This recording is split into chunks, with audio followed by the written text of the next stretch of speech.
On January 30th, 2026, financial markets witnessed something extraordinary that sent shockwaves through trading floors from New York to Hong Kong. And what happened next exposed a question that central banks have spent decades trying to bury. Gold prices crashed over 21% in a single session, the worst single-day decline in more than 4 decades, wiping out hundreds of billions in paper wealth before most Americans finished their morning coffee. Silver collapsed even harder, losing over 30% of its value in hours, and the financial media rushed to explain it away as just another correction in an overheated market. But while television anchors were busy interviewing traders about margin calls and technical indicators, something else was happening in the digital shadows of government databases that almost nobody was paying attention to.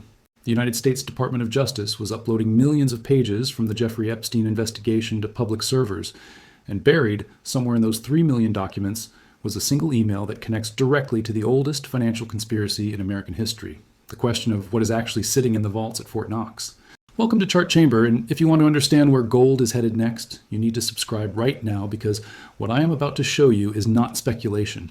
It is documented evidence sitting on government websites that you can verify yourself, and by the time you finish watching this video, you will understand exactly why the most powerful people on Earth went completely silent about opening those vault doors. Let me be absolutely clear before we go any further, because I refuse to mislead anyone watching this channel.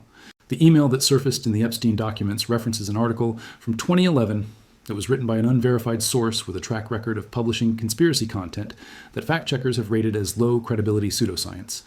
The article claims that Dominique Strauss-Kahn, the former head of the International Monetary Fund, was arrested for sex crimes because he discovered that America's gold reserves had vanished from Fort Knox. And it alleges that China received tungsten-filled fake gold bars from the United States government back in 2009. None of those specific claims have been independently verified by any credible investigative body. No government has confirmed receiving counterfeit gold, and no evidence has emerged proving that Fort Knox is empty. I want you to hear that directly from me, so that when we examine what happens next, you understand I'm not asking you to believe an unverified conspiracy theory. What I am asking you to do is pay attention to the verified facts that exist in the public record, because those facts alone, without any embellishment, are far more disturbing than the conspiracy ever was. The article got the explanation wrong, but the questions it accidentally stumbled onto are real. And the behavior of the people in power when confronted with those questions tells a story that Wall Street does not want you to understand. Here's what we know for certain that nobody can dispute. Fort Knox was built in 1937 to house America's gold reserves, and according to official United States Mint data, it currently holds 147.3 million troy ounces of gold, stored in 13 compartments behind a vault door that weighs over 20 tons. At current market prices, that gold is worth over $800 billion, making it the largest concentration of monetary gold anywhere on the planet. The last comprehensive independent audit of that gold happened in 1953, which means 73 years have passed without anyone outside government conducting a full physical verification of what is actually in those vaults. In 1974, a small group of congressmen and journalists were allowed to tour a portion of the facility where they observed some gold bars, but they did not conduct a count. They did not test the bars for authenticity, and they did not examine the majority of the compartments. That tour happened 52 years ago. In 2017, Treasury Secretary Steve Mnuchin became the first Treasury Secretary to visit Fort Knox since 1948. And when he emerged from the facility, he pulled out his phone and tweeted, "Glad gold is safe," with an exclamation point. That tweet is the most recent public verification that the largest gold reserve in human history actually exists. Think about that for a second. The United States government demands that you file tax returns every year. They audit corporations and individuals and charities with relentless precision. But the asset they claim is worth over $800 billion has not had a full independent public audit in over 7 decades, and the most recent official confirmation of its existence is a social media post with an exclamation mark. Now here is where this story shifts from historical curiosity to immediate market relevance, and everything I'm about to tell you happened on camera in official statements that you can verify through news archives. In February 2025, Elon Musk posted on social media asking who is confirming that gold was not stolen from Fort Knox. Maybe it is there, maybe it is not. He said he wanted to live stream an inspection of the facility and show the world what was inside those vaults. Then President Donald Trump told reporters on Air Force One on February 20th, "We are going to go into Fort Knox, the fabled Fort Knox, to make sure the gold is there." Senator Rand Paul of Kentucky immediately responded by formally requesting that Treasury Secretary Scott Bessent arrange an inspection visit, and he gave the Treasury a 30-day deadline to respond. So we had the richest man on earth, the President of the United States, and a sitting United States Senator all publicly committing to opening Fort Knox and verifying America's gold reserves. Three of the most powerful people on the planet said they would do it on the record in front of cameras with millions of people watching. And then nothing happened. Absolute silence. Elon Musk last mentioned Fort Knox publicly on April 6, 2025, in a Fox Business interview where he discussed live streaming the inspection. After that date, he never brought it up again, not once on any platform. Trump never mentioned it again either. The Washington Times reported in May that the president had developed a new perspective on the issue, which is political language for "we are never speaking about this again." Rand Paul's 30-day deadline came and went with no response from the Treasury Department. And as days turned into weeks and weeks turned into months, the Treasury simply ignored a formal request from a sitting United States Senator for over 100 days without issuing a single word of explanation. Let me tell you what I find remarkable about this pattern. Donald Trump is not a person who goes quiet on controversial topics. This is a man who doubles down on everything, who turns conflicts into media events, who thrives on confrontation and attention. The one thing he went completely silent on after making a public commitment on Air Force One is Fort Knox. That silence is not normal behavior for him, and in my opinion, that behavioral anomaly is more significant than any email ever could be. When powerful people promise to do something publicly and then go silent without explanation, you do not need a conspiracy theory to know that something changed behind closed doors. Either they discovered the gold is exactly where it should be and decided proving it would be politically pointless, or they discovered something they did not want to make public. We do not know which explanation is correct, but the fact that they refused to follow through tells you that someone made a calculation about risk versus reward. Here is another verified fact that makes this silence even more concerning. In 2013, Germany formally requested that the Federal Reserve Bank of New York return 300 tons of German gold that had been stored in American vaults since the end of World War II. This was not a hostile demand. Germany and the United States are NATO allies with one of the strongest bilateral relationships in modern history.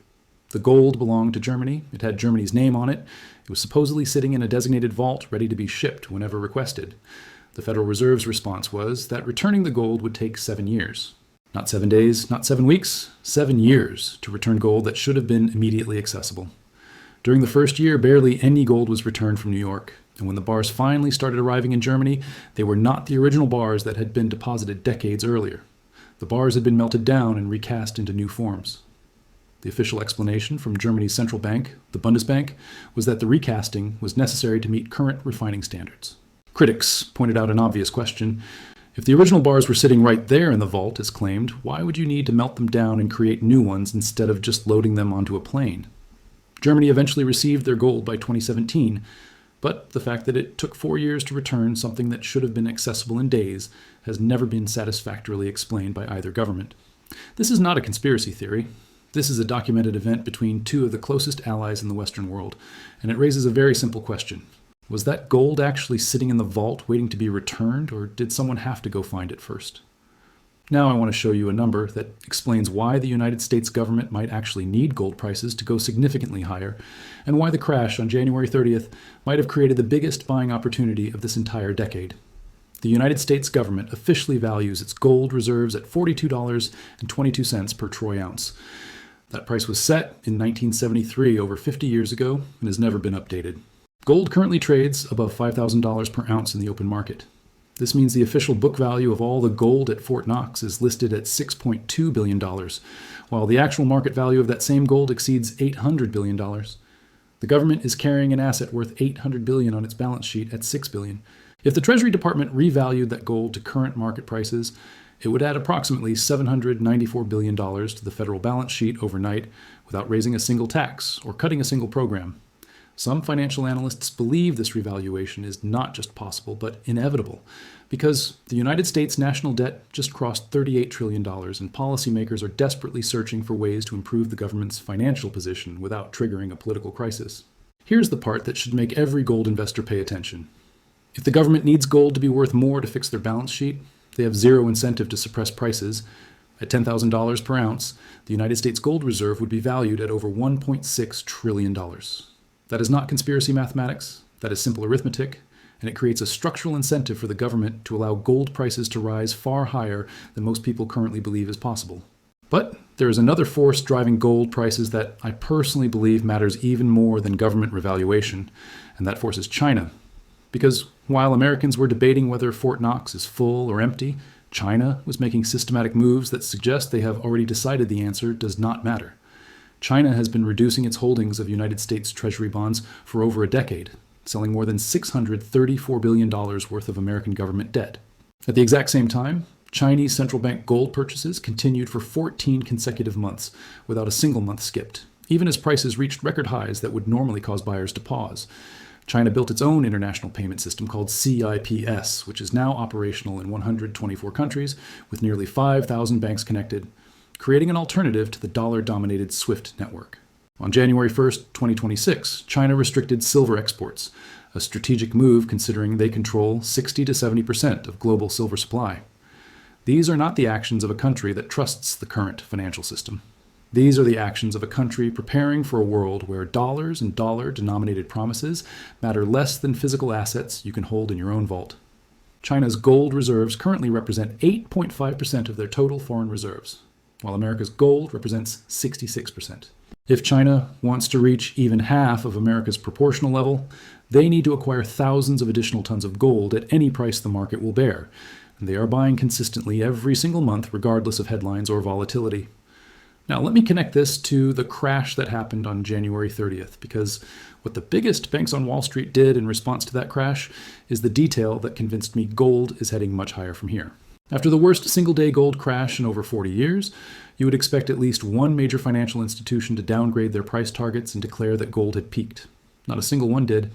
JP Morgan did not just maintain their bullish outlook. They raised their 12-month price target to $6,300 per ounce after the crash happened. Let me repeat that. JP Morgan watched gold lose 21% of its value in one trading session, and their response was to tell their institutional clients to expect prices 30% higher by the end of the year. Goldman Sachs called the sell-off a reflexive move and said, the bull market remains intact.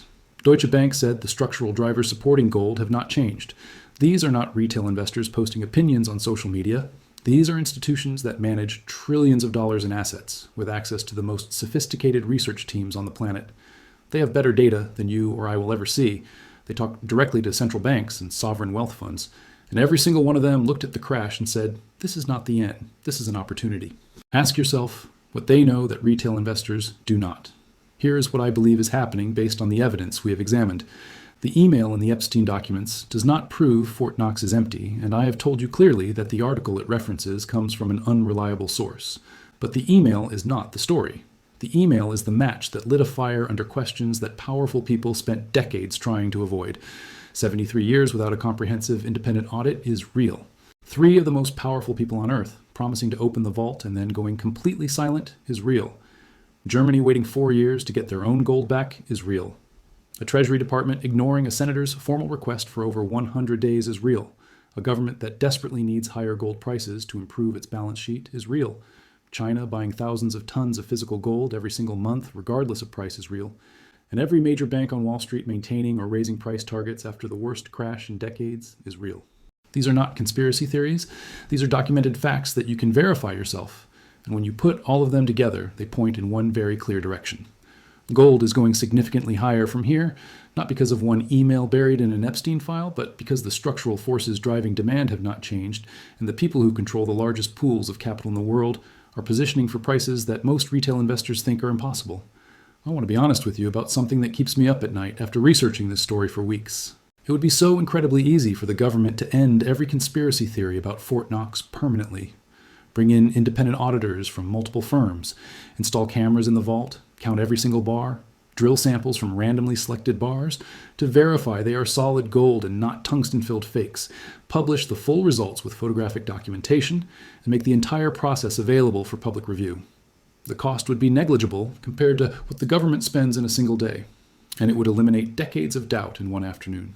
The fact that they will not do it, the fact that 3 of the most powerful people on Earth promised to do exactly that, and then went silent, tells me something is wrong. I do not know what is wrong. I cannot prove what is wrong, but silence is a form of communication, and this silence is deafening. If the gold is exactly where it should be and exactly the quantity claimed, there is no reason not to prove it. The refusal to provide proof creates the doubt, and that doubt is why gold is going to $10,000 per ounce. If you found this analysis valuable, do me a favor right now. Subscribe to Chart Chamber and hit the like button so this video reaches more people who need to see this information. Most people will never find these documents on their own. They will never connect the dots between the Epstein email and the Fort Knox silence and China's systematic gold buying and Wall Street's bullish calls after the crash. That is why this channel exists. In my next video, I'm going to show you something that almost no one in financial media is discussing. The pattern gold just created with this crash has only happened twice before in the entire history of gold markets, and both times what followed was the largest bull run of that generation. When you see the historical data, you will understand why I believe this crash was not the end of the gold bull market. It was the beginning of the most explosive phase. Make sure you are subscribed so you do not miss it. Drop a comment below and tell me, do you think Fort Knox should have a full independent audit with results made public? I read every comment and I want to know where this audience stands. Share this video with someone who needs to understand what is really happening in gold markets right now, because the mainstream media will never tell them this story.